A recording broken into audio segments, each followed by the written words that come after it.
Every afternoon as they were coming from school, the children used to go and play in the giant's garden.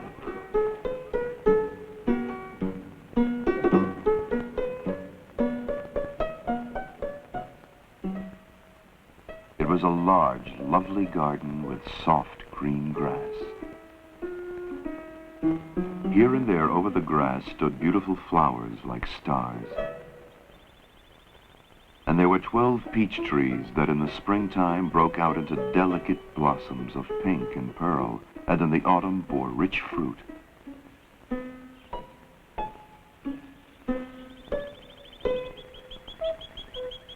The birds sat on the trees and sang so sweetly that the children used to stop their games in order to listen to them. "How happy we are here," they cried to each other.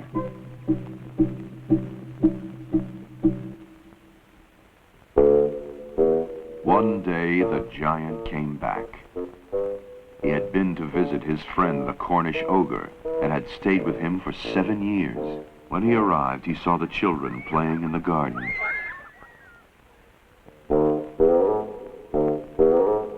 "What are you doing here?" he cried in a very gruff voice, and the children ran away. "My own garden is my own garden," said the giant. "Anyone can understand that, and I will allow nobody to play in it but myself." So he built a high wall all around it.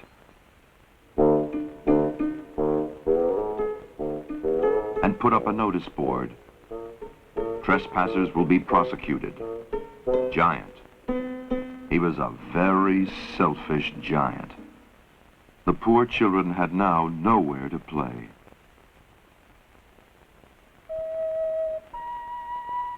They used to wander round the high walls when their lessons were over and talk about the beautiful garden inside.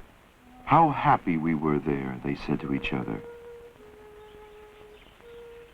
Then the spring came, and all over the country there were little blossoms and little birds.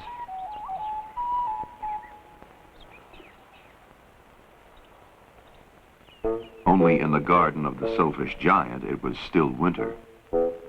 The birds did not care to sing in it, as there were no children, and the trees forgot to blossom. Once a beautiful flower put its head out from the grass, but when it saw the notice board, it was so sorry for the children that it slipped back into the ground again and went off to sleep.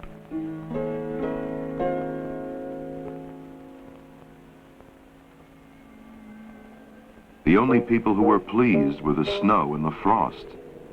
The snow covered up the grass with her great white cloak, and the frost painted all the trees silver.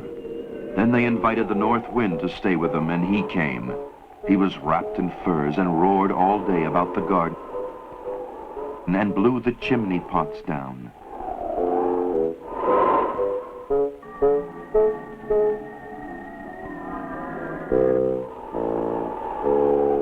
"This is a delightful spot," he said. "We must ask the hail on a visit." So the hail came. Every day for 3 hours he rattled on the roof of the castle till he broke most of the slates. And then he ran round the garden as fast as he could go. He was dressed in gray, and his breath was like ice. "I cannot understand why the spring is so late in coming," said the selfish giant, as he sat at the window and looked out at his cold white garden. "I hope there'll be a change in the weather." But the spring never came, nor the summer. The autumn gave golden fruit to every garden, but to the giant's garden she gave none. "He is too selfish," she said. So it was always winter there, and the north wind and the hail and the frost and the snow danced about through the trees. One morning the giant was lying awake in bed when he heard some lovely music. It sounded so sweet to his ears that he thought it must be the king's musicians passing by. It was really only a little linnet singing outside his window. But it was so long since he had heard a bird sing in his garden that it seemed to him to be the most beautiful music in the world. And a delicious perfume came to him through the open casement. And he jumped out of bed and looked out. "I believe the spring has come at last," said the giant. What did he see? He saw a most wonderful sight. Through a little hole in the wall, the children had crept in. And they were sitting in the branches of the trees. In every tree that he could see, there was a little child. And the trees were so glad to have the children back again that they had covered themselves with blossoms and were waving their arms gently above the children's heads. The birds were flying about and twittering with delight. And the flowers were looking up through the green grass and laughing. It was a lovely scene. Only in one corner it was still winter, and in it was standing a little boy. He was so small that he could not reach up to the branches of the tree, and he was wandering all around it, crying bitterly. The poor tree was still covered with frost and snow, and the north wind was blowing and roaring above it. "Climb up, little boy," said the tree. And it bent its branches down as low as it could. But the boy was too tiny. And the giant's heart melted as he looked out. "How selfish I have been," he said. "Now I know why the spring would not come here. I will put that poor little boy on top of the tree, and my garden shall be the children's playground forever and ever." He was really very sorry for what he had done. So he crept downstairs and went out into the garden. But when the children saw him, they were so frightened that they all ran away, and the garden became winter again. Only the little boy did not run, for his eyes were so full of tears that he did not see the giant coming. And the giant stole up behind him and took him gently in his hand and put him up into the tree. And the tree broke at once into blossom, and the birds came and sang on it.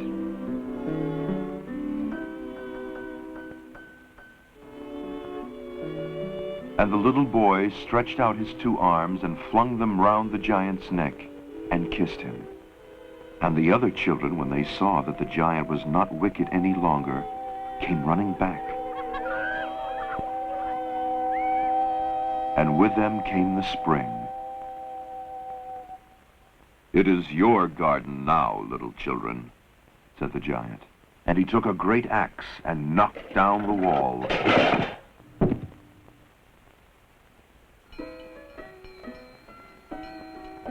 And when the people were going to market at 12 o'clock, they found the giant playing with the children in the most beautiful garden they had ever seen. All day long they played. And in the evening they came to the giant to bid him goodbye. "But where is your little companion?" he said. "The boy I put into the tree." The giant loved him the best because he had kissed him. "We don't know," answered the children. "He has gone away." They did not know where he lived.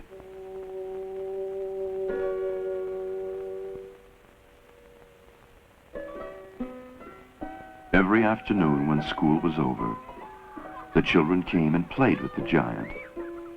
But the little boy whom the giant loved was never seen again.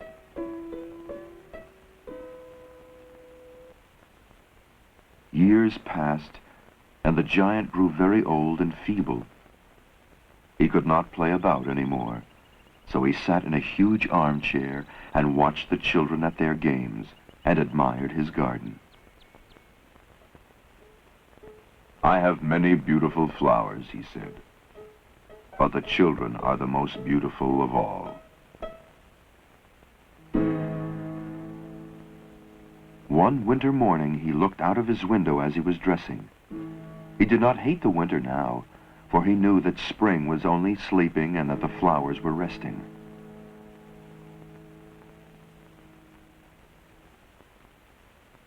Suddenly, he rubbed his eyes in wonder and looked and looked. It certainly was a marvelous sight.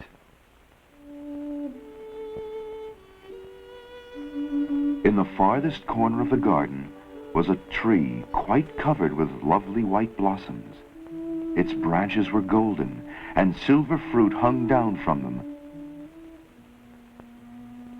And underneath it stood the little boy he had loved.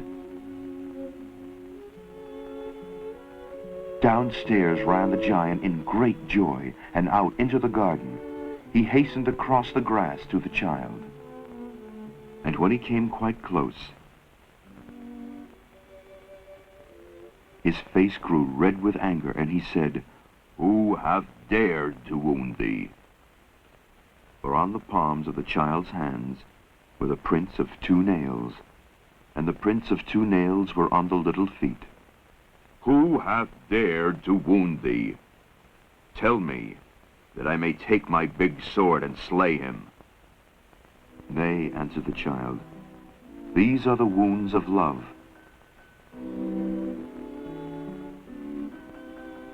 "Who art thou?" said the giant. And a strange awe fell on him, and he knelt before the little child. And the child smiled on the giant, and said to him, "You let me play once in your garden. Today you shall come with me to my garden, which is paradise."